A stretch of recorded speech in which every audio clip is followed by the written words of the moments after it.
and thank you so much for being here so patiently with us. Today is a very, very important day for me, and I'm so happy to see all my well-wishers here. So I'm honored to stand here before you and accept this prestigious task. Thank you, UN Women, Mrs. Lakshmi Puri and Dr. Rebecca Tavares, for selecting me as the UN Advocate for India. I look at the list of UN Women ambassadors and I only think of this as the greatest honor, a reminder I will bear as long as I continue to serve. As a part of this felicitation, I was requested to share my thoughts on the equality of women and what it means to be the UN Women Advocate.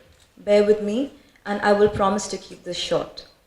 As my first reaction, I thought I should focus on issues pertaining to inequality, the lack of level playing field, how women struggle every day, how patriarchy, sometimes assisted by other women, keeps majority of us subjugated.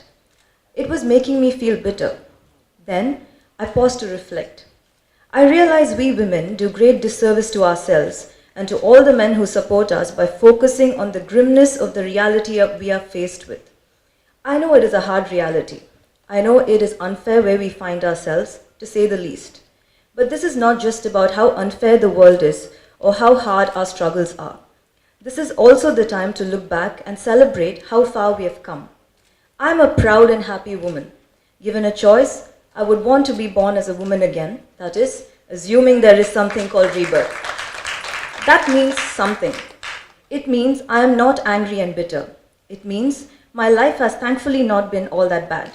It means I feel respected by the men and women in my life, and that they respect my aspirations and choices I make.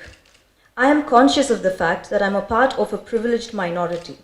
I am also conscious that there are many women who struggle every day to be accepted. Some, or maybe most, struggle for basic human dignity. But my point is this. More than half a century ago, we did not believe that this was possible.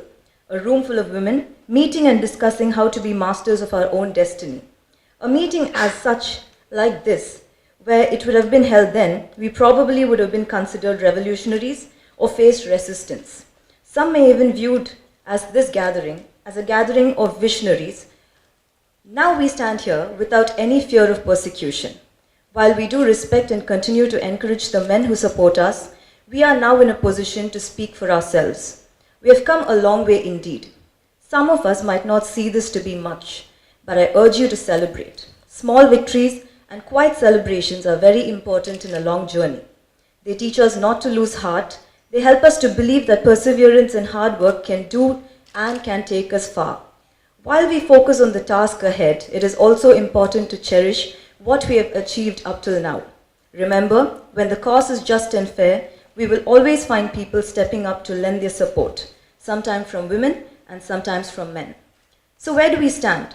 I see that the role and status of women in India has gone through many changes through the millennia, from a position of equal standing in ancient times to a decline in status in the medieval times and to a push for equality in the modern era.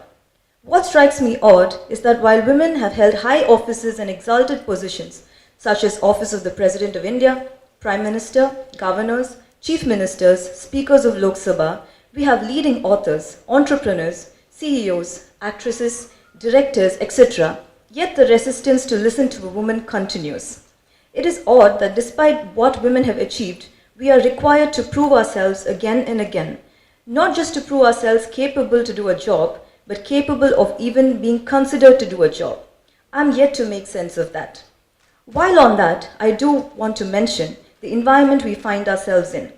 Rape, acid attacks, forced prostitution, dowry killings, and violent victimization.